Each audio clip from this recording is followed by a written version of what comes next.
And now start sharing.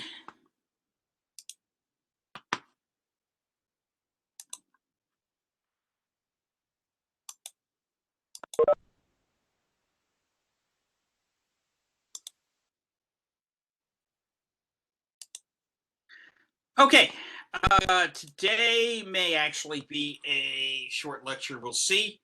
I just have to wrap up the things that are going to be on the first exam, which is 1 week from today. So I want to talk about that, and we do, as I said, have to wrap up some topics. Homework grades, I've gotten those back from the TAs. They were pretty good. I'd like to see everybody keep that going. Class average, the class median was in the high 40s out of 50, so over 90% was the median grade for this section. As I said, very good. I'd like to see that keep going. I have posted the sample exam on Blackboard. I have also posted the academic integrity quiz. All of this is in preparation for next Wednesday, the 3rd, which is our first exam. Hopefully, this is not the first time you're hearing about that, but it will be during the class period. I will be in contact with a couple of you who have accommodations that may make that difficult to take. We'll work it out, but I'll be in contact with you. The academic integrity quiz is out there. It is worth, I believe, 20 points. You may take it as many times as you need to on Blackboard to get a perfect score. This is important. It is the rules. It is how we run the class.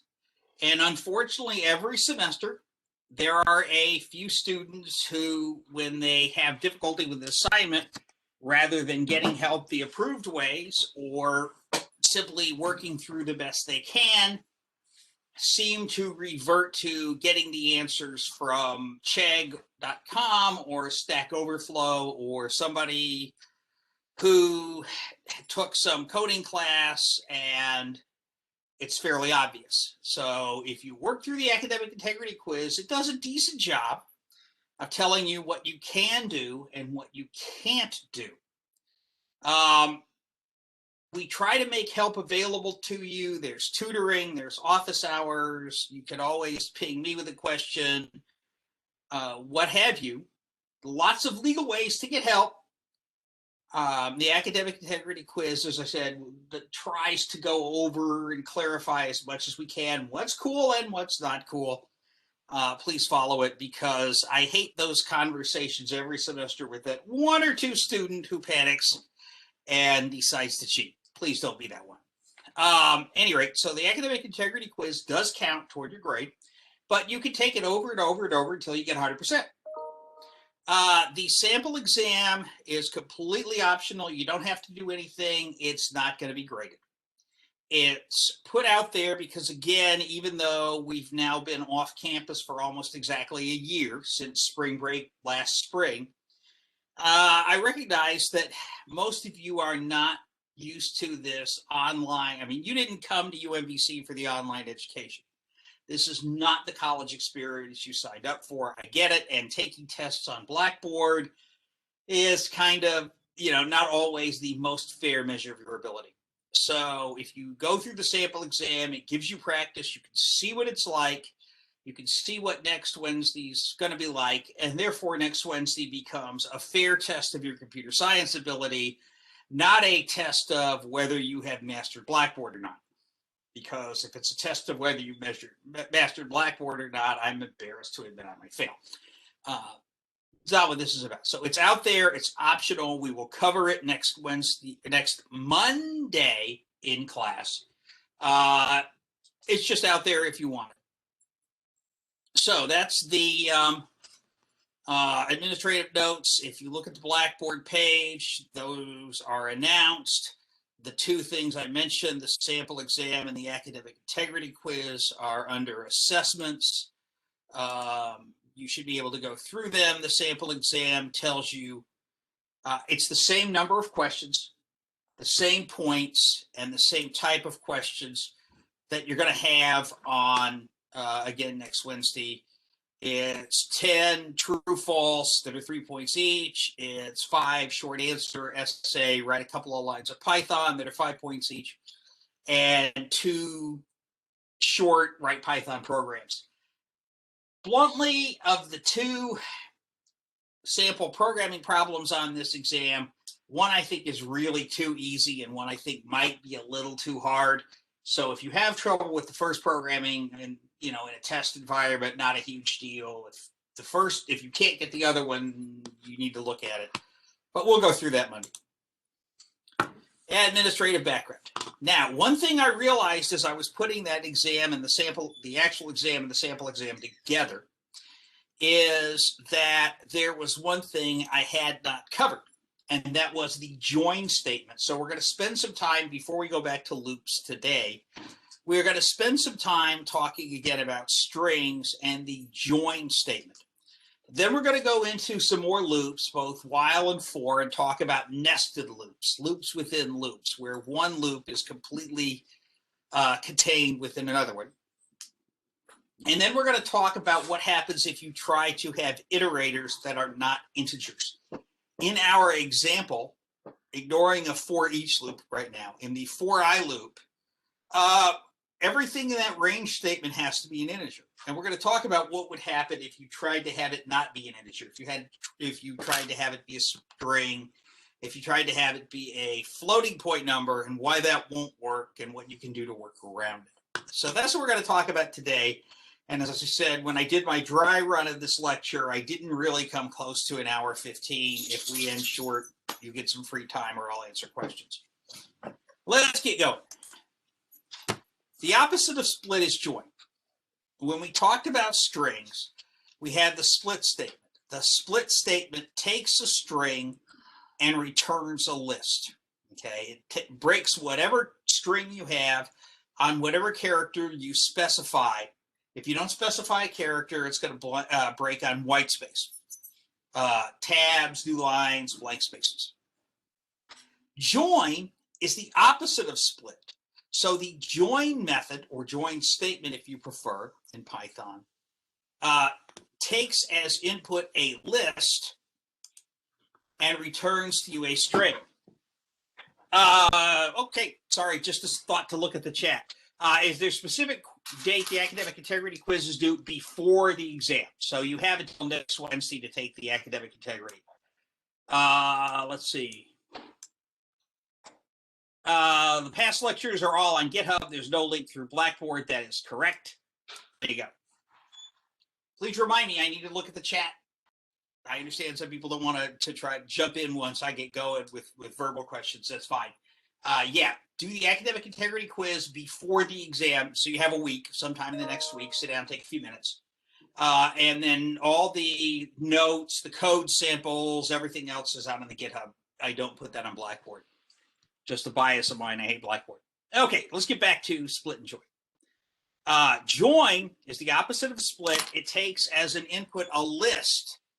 Its result is a string with the elements of the list combined into a single string. You can tell Python what you want those list elements to be separated by in the string. And the syntax is whatever the name of your string variable is. So str in this slide is what I've used as the string variable name, equals, and then in here I've used SEP. I'll give you some illustrations. That's whatever you want as the separator, dot join, and then the list name. So in this case, I've got a list name L. I'm going to join the elements of L into this string variable called str. And the elements of L are going to be separated by SEP. So let's go directly to Python, to PyCharm, and look at it. Okay. Simplest case.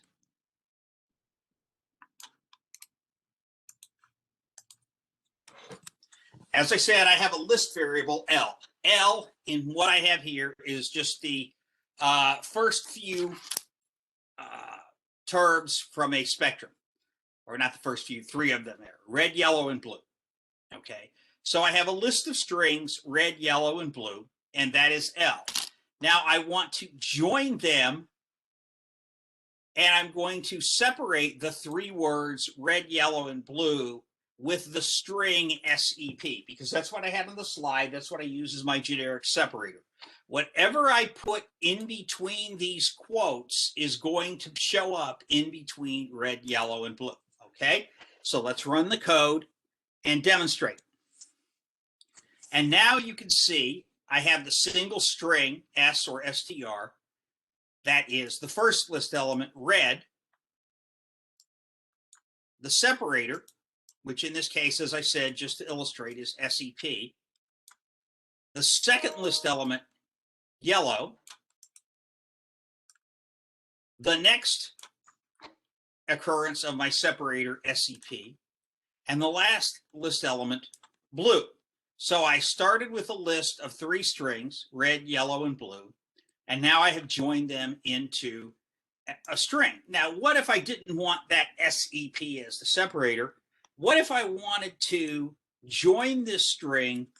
I wanted to have red, yellow, and blue separated by commas. Well, that's easy, right? Whatever is in between these quotes, this character or characters is what's going to be in between red, yellow, and blue.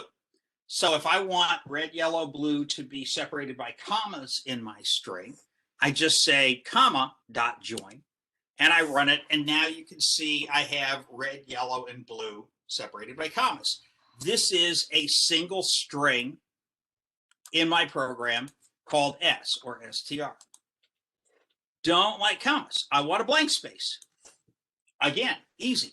If I want the three to be separated by blank spaces, I use blank space dot join. Red, yellow, blue, separated by blank spaces in a single string. And if I want them separated by nothing at all, that's easy too. I put an empty string here. Now the quote marks together in this statement, in this join statement, the quote marks together with nothing in between them says, I want these elements to be separated by the empty string or by nothing. So when I run this, red, yellow, blue together, no spaces, no commas, no nothing. It's just all one string. So that's how I join the elements of a list into a single string. Okay, it's the inverse of the join of the split statement. Now, what happens if the list elements are not strings? Okay, the example I've said they're a list of strings, so I can combine them into a single string. Well, suppose I have a list of three integers, and I want to join the three integers with decimal points in between them. Let's see what happens. Oops, this is not permitted. This error message right here tells me that when join started to execute, when join wanted to put strings together, it didn't find strings, it found integers. Okay? It found integers, and so that tells us that join only works if we have a list of strings. Okay? So if we have 1, 2, 3, and we want to produce 1.2.3, then what we would have to do is this. Okay, so we start with L2 equals the list of 1.2.3. I'm going to call it string list. I'll start it with an empty list, and then I'll have for num in L2 string list dot append. I will cast the number, the integer, to a string. Okay. If I do this,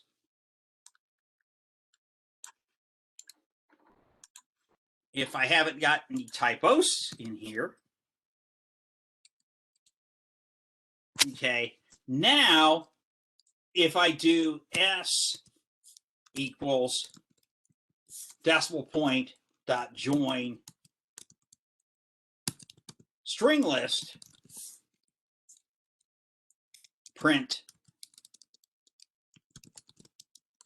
S 1.2.3. So that gives me the output I want. So it is solvable if you have a list of integers and you want to join them into a single string with some character in between them using the join method, using the Python join statement. You can do that. You must first convert them to strings. So join only works with a list of strings. So if you have a list of ints or a list of floats and you want to join them, you must first convert them into strings. You have to convert the integer 1 into the string 1, the integer 2 into the string 2, and then you can run join. So going back to the slides, the next slide on this, the separator sep can be any string you want. As I demonstrated, it can be a decimal point, it could be a comma, it could be a blank space, it could be nothing at all. You'll find that as you work through this, that as you go through Python programming, blank spaces are common, commas are common, periods are fairly common, what have you. If you want no separator, as I showed, just specify an empty string. An empty string is two quotes right next to each other with nothing in between. That's an empty string, like 0. And the list elements will be run together, as I showed you with red, yellow, blue. And also, again, this only works if the list is made up of strings. If you have a list of ints, you can't join them. You have to cast them to strings, convert them to strings, then you can join them. You can edit a string using split and join. We will, as we go through this class, get into reading data from files. If you're familiar with Microsoft Excel or Google Sheets or any similar program that does spreadsheets, you might have heard of a CSV file. CSVs are fairly common. They are comma-separated values. And that is, if you have an Excel file or if you have a Google Sheets file, you can save it as a CSV, and then you can read it in, and it looks like something like this. You'll have a list of some value, comma, and here I've taken the first few Greek letters, alpha, comma, beta, comma, gamma, comma, delta, comma, sigma, and you can read that in as a string in Python. So a comma-separated value will give you something like this, a list of strings separated by commas. What if I don't want those to be separated by commas? This is silly in my Python program. Well, now I can use split and join. Okay, so let's copy that string. Let's go back to PyChart. Let's fix my... I hate the fact that this uses smart quotes, which, of course, PyCharm doesn't like, so I have to edit it a little bit. But nonetheless, it's S is a string. Now, what if I wanted that to be a string with, instead of the values separated by commas, I wanted that to be a set of values separated by spaces? That's fairly easy. I can say, first, let's convert it into a list, equals s.split, and I want it split on the comma. And now we look at what L is, and now I have a list of alpha, beta, gamma, delta, sigma. And now I will say final string equals blank space dot join L. And now I can look at the value of final string. And you can see I have alpha, beta, gamma, delta, sigma. Now, we try to teach you clean code and good coding strategies and good software development strategies in this class.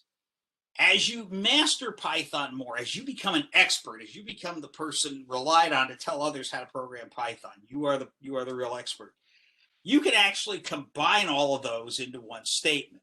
So I don't recommend you do this in 201, but if you really want to show off your skills, you can convert everything we've just done into one statement.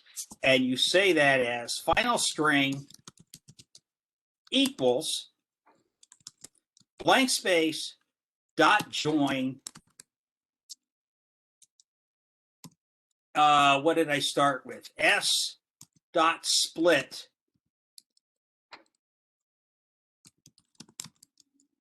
on a comma. Okay.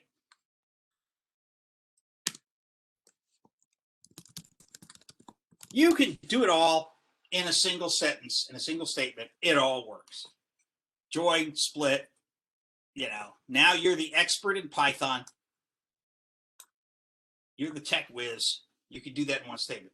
I recommend you use multiple statements as I did above here until you get down to it, simply because if this doesn't work,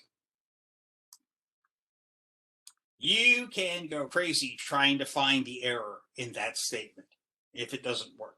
The other way, doing it as 3 statements, you got a better chance of finding it out. But if you want to, Python thinks that's cool. You can do that.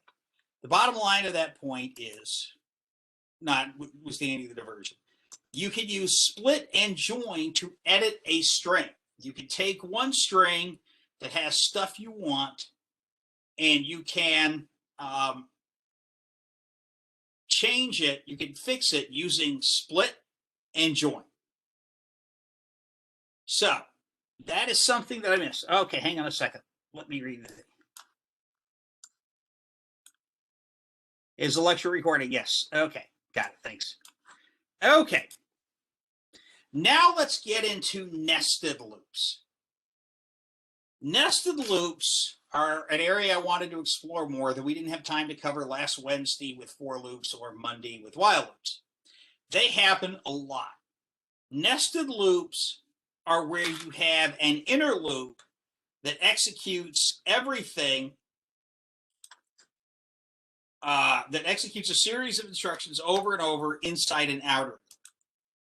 So in this case, we want to produce our old friend, a multiplication table.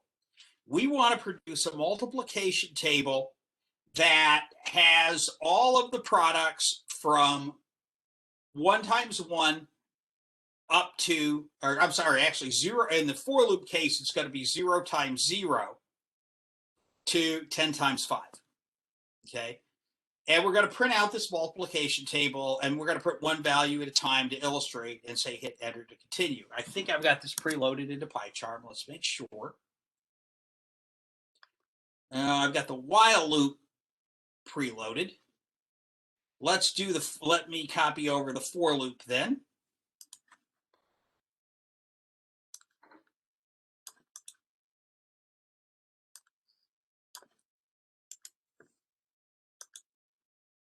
This is a case of nested for I loops.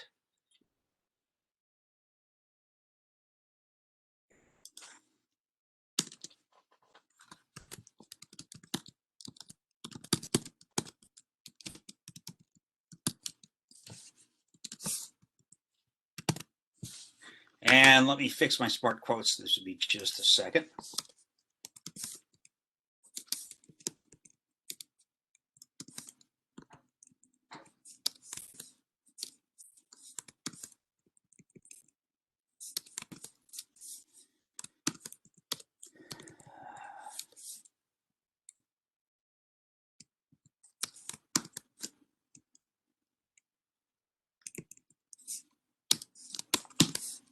Okay, here we are. Oh, and fix my capitalized input.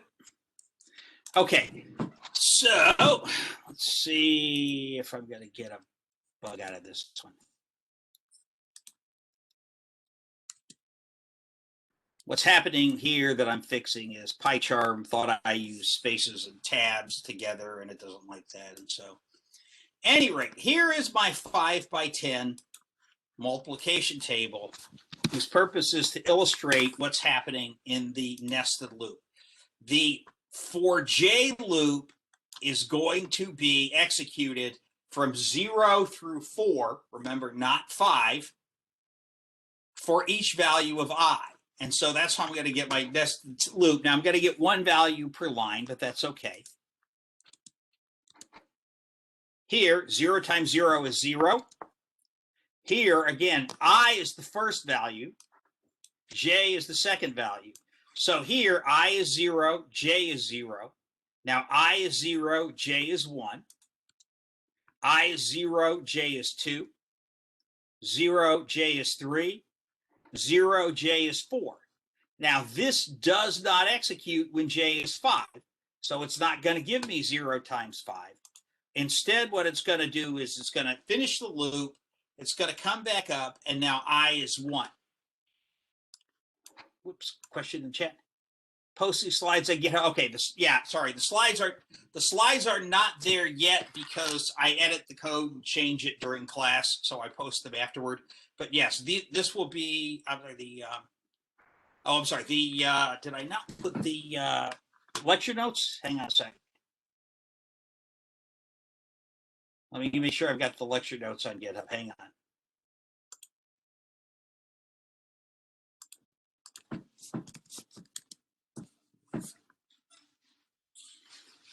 Sorry about that.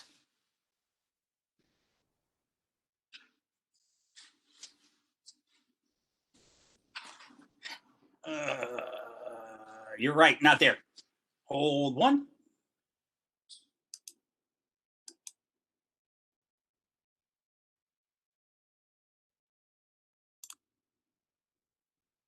I'll do it this way.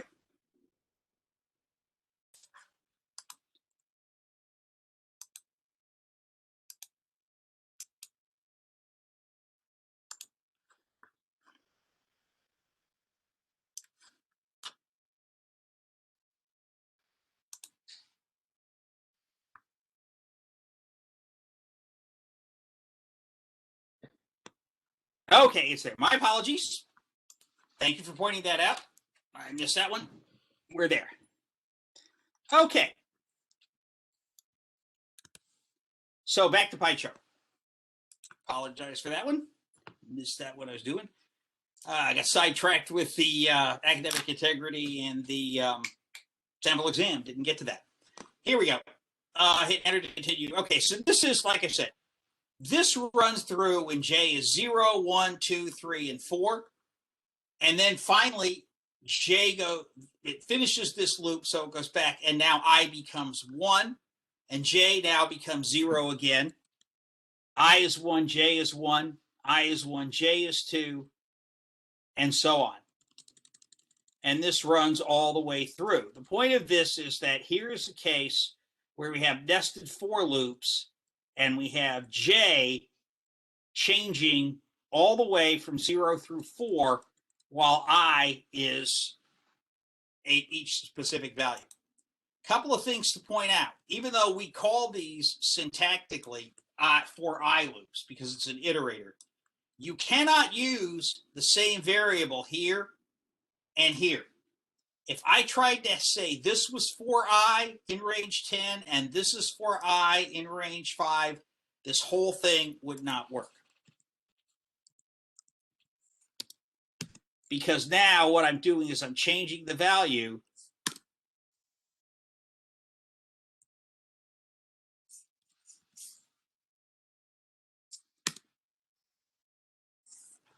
and it's telling me it doesn't know what the various values are. Okay, it's changing I mean, it was syntactically, Python says it's all right, it won't reject it. But you'll notice it's not giving me the same behavior that I wanted. So I have to use different values, and that's actually going to be in an infinite loop. So let's kill that. Let's get a new console. So use different variables here and here if you want this to work right.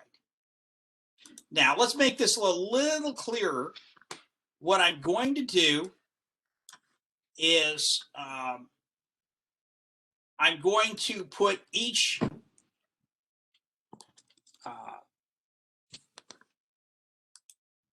value on a separate line. So I'm going to put each value of j on a separate line.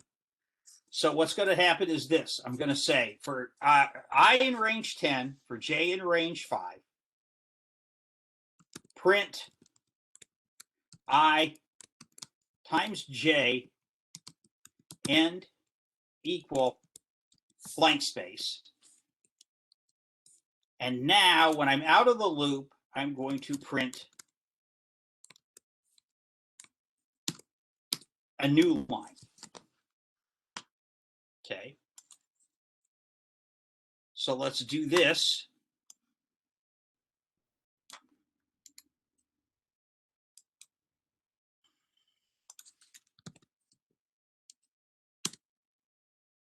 And now what we've done is put our multiplication table in a case that's similar to what we have, what we're used to. I is 0, j is 0, I is 0, j is 1, I is 0, j is 2, I is 0, j is 3, I is 0, j is 4. Each of these has a blank space printed after it because of that end equals statement. And now I print a new line. Then just like before with the example, I is now 1, j is 0, I is 1, j is 1, I is 1, j is 2, I is 1, j is 3, I is 1, j is 4. If I wanted to make this a little more comprehensible, to make it clearer what's going on here, what I'm going to do is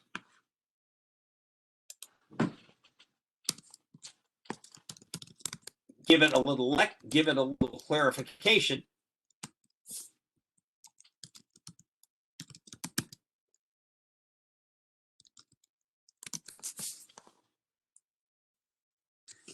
And I got to remember my quotes.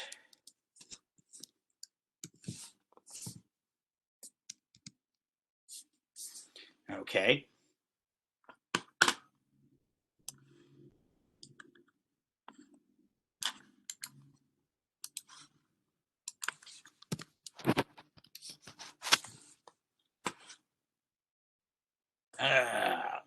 So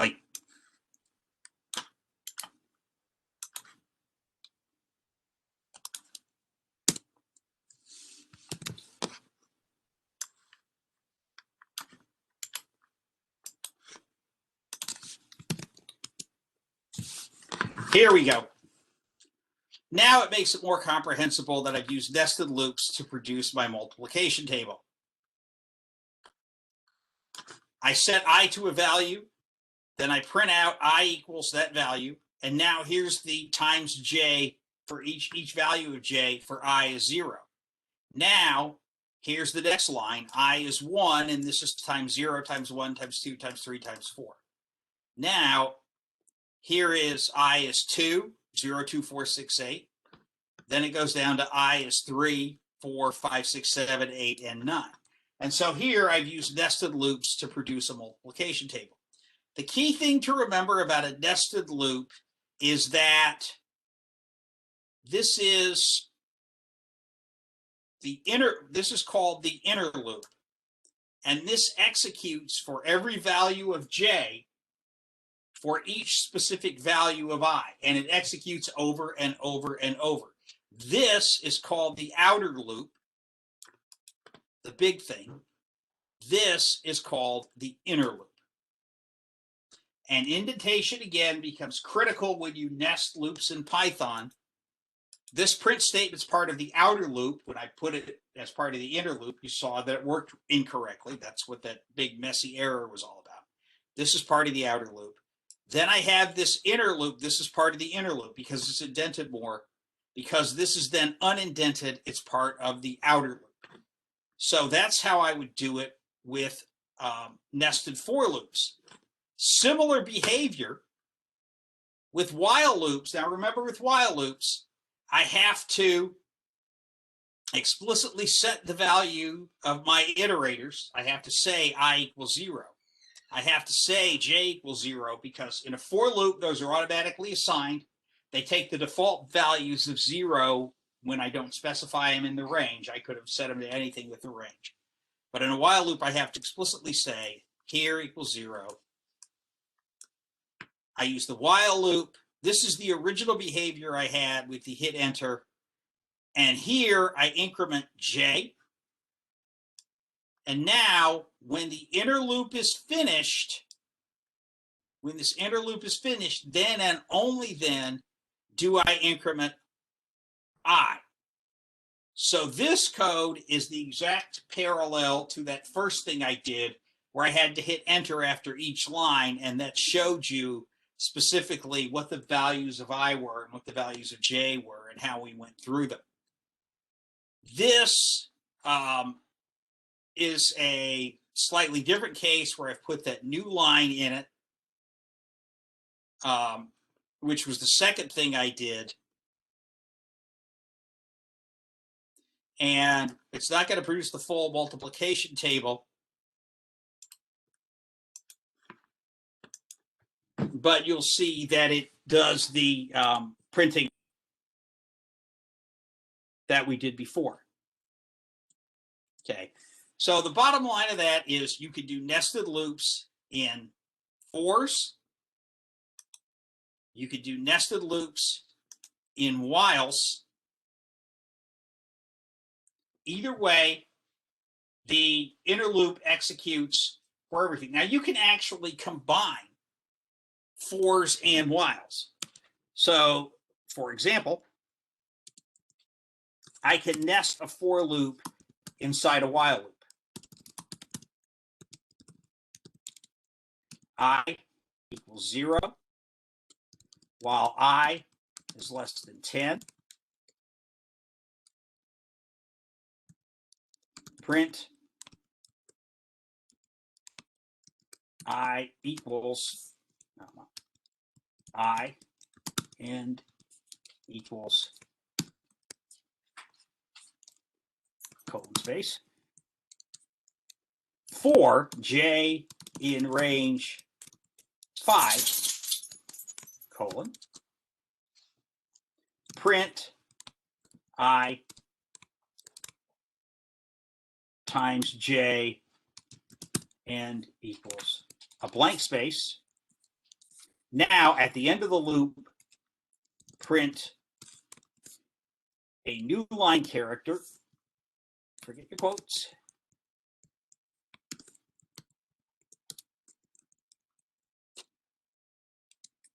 And now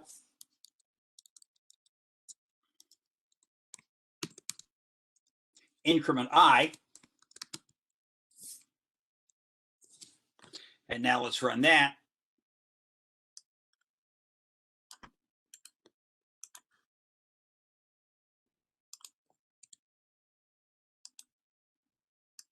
Make that go bye-bye. And here we have the same behavior.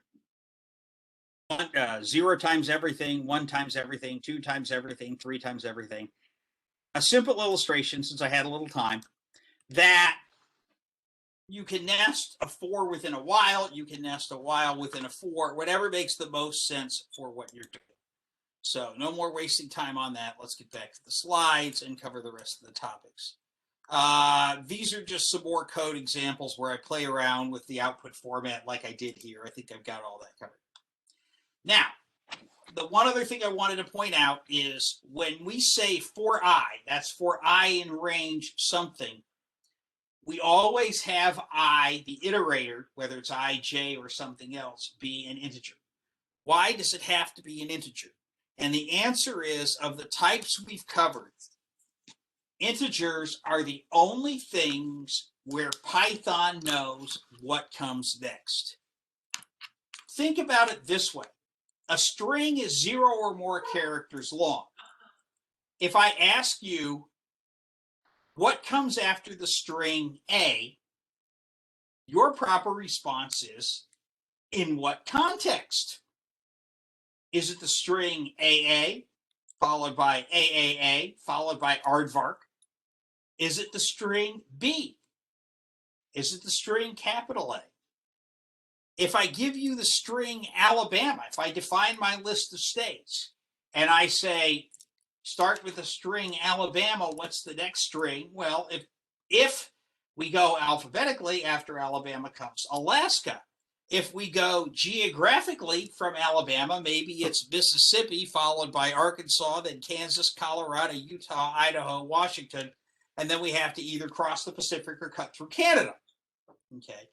Python has no way of knowing what the next string is, because strings can always be of infinite length, or effectively infinite length for our programming skills. Okay. So Python, in a range statement, if you put a string, Python cannot know what the next string is, so it cannot increment, and therefore Python says you cannot use strings as a range type. It must be integers. Similarly, with floating point errors, you would think that you should be able to do something like this. Okay. For I in range 0.0 up to 1.0 with a hop size of 0.1. You would think you should be able to do this. Print I. What you want is you want Python to say, start with 0.0, then make 0.1, then make 0.2, then make 0.3. That's what you mean. But Python can't tell for sure. Okay, you could think that, well, Python ought to be able to figure out, because I say go up 0.1, I want 0.1, 0.2. If you're a math major, you've probably heard the term by now, countable sets. Countable means it's infinite. There's an infinite number of values, but I can list a number for each one. The integers are countable. We know they're infinite, both negative and positive, but we know exactly what they all are. We know exactly what the order, and we can name each one and then put them in order. What's the integer after 3? 4. What's the integer after 1 million? 1,000,001. What's the integer after 1 quadrillion? 1 quadrillion and 1. What's the floating point number after 0.0? 0.1. Well, you missed it, 0.01. You missed 0.001. So again, Python says the set of floating point values is uncountable. I don't know what comes next. If you give me any floating point number, I don't know what comes next. Therefore, you can't use them. This is further complicated with floating point numbers by the fact that you cannot represent them exactly. And we don't really get into that in this class. It's not on a test or anything like that. But if you run across it, the way Python represents integers, we can represent the value of each integer exactly, and we know we're using the exact value. We cannot necessarily represent the value of a floating point number exactly. Here's the simple case, 1 divided by 3. That is a round off. This is an approximation of 1/3. 3 times 1/3. Okay, Python is smart enough to figure out that it can round that to 1. I've got examples in here that Python can't figure it out. Okay, start with 0 and add 0.1 20 times. So all I want to do is start with 0 and add 0.1 20 times. Now, we all know that 0, 0.1, 0.2, 0.3, 0.4, 0.5, 0.6, and so on, up to 2. Well, this is what we get. 0.1, okay, we're good. 0.2, okay, we're good. Not 0.3. This is not equal to 0.3. 0.4, okay, close enough. Python, for some reason, corrected its error. 0.5, 0.6, 0.7, not 0.8, not 0.9, not 1.0. 0.1 10 times is not equal to 1, and so on. And you can see now that the errors start to get bigger. Add 0.1 20 times. We all know that 0.1 20 times added together should be 2.0. And you start to notice this error getting bigger and bigger and bigger. And as you start, you might say, well, this is out in the 14th or whatever that is decimal point. By the time we start adding things a million, you start getting some big problems. Okay.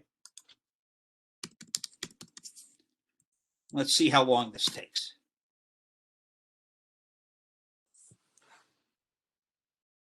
Okay. So 0.1 20 million times. You're starting to get some really big errors into this. Instead of 100,000, you're getting off by several. So anyway, I'll let that run mostly because I want to know. But the bottom line on this is you cannot use a floating point. Python will not let you use a floating point as an index in a range statement because it's not sure which index comes next. And even if you told it by trying to use 0.1, you get round off error that causes things not to be equal. Okay. Yeah, we're getting some fairly significant errors. We'll come back to that. So I believe that is actually the last thing I had on the slides. I told you it's going to be a fairly short lecture.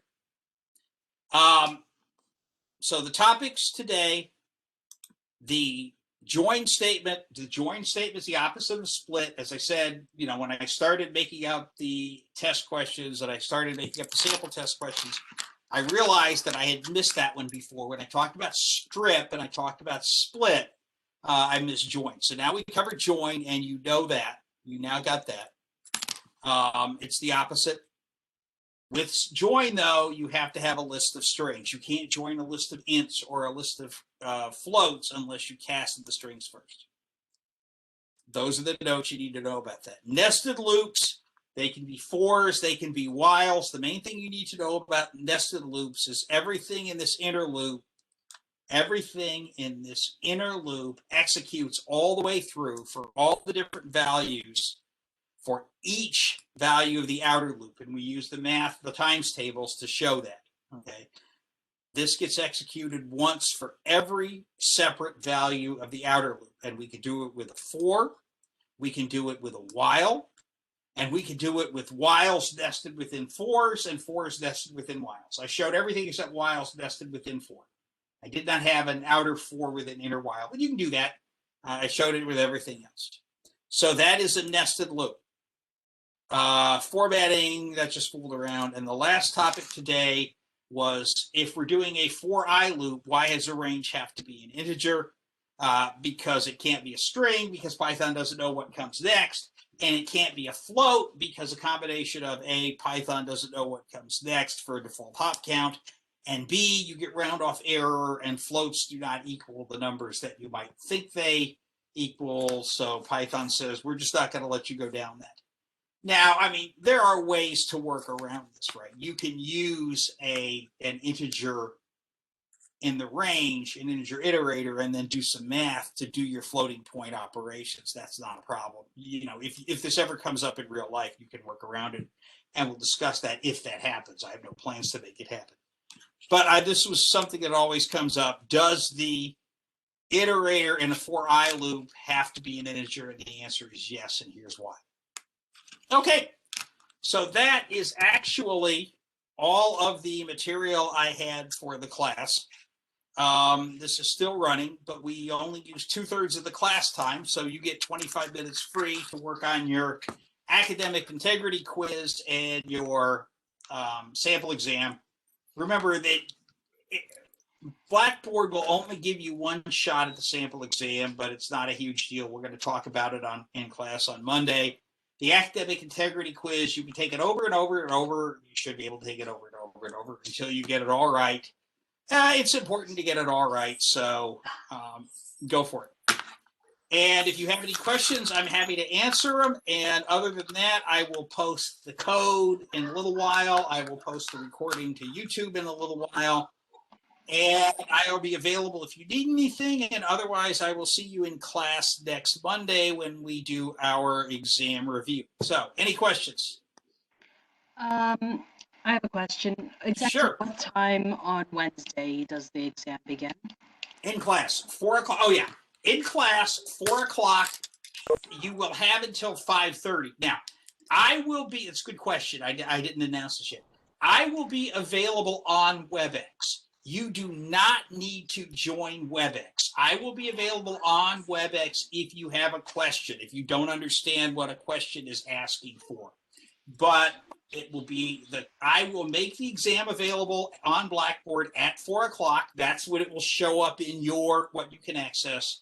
It will close at 5:30. And I will be available on WebEx to answer any questions, but you do not have to join the class WebEx next Wednesday unless you want to ask me a question. Okay? Okay. Also, how many questions is on the exam? It'll be exactly like the sample, which is specifically, there are 10 true, false, multiple choice. Technically, they're all multiple choice, just some of them, the choices are true or false. Those are worth 3 points each. Okay. There are 5 short answers, and you'll see them on the sample. Some of the short answers are give me 2 or 3 lines of Python code. Some of the short answers are explain why this works this way. Those 5 short answers are worth 5 points each. And there are 2 write a Python program that are worth 10 points each. So you've got 10 3-pointers, 5 5-pointers, and 2 10-pointers for a total of 75. And does the format or maybe the questions on the practice exam more or less match the online exam or no? They will be as close as I can make them without giving you, I mean, Yeah. Okay. They will be as close as I can do it without giving away. Yeah. Okay. Thank you. Okay. Any other questions?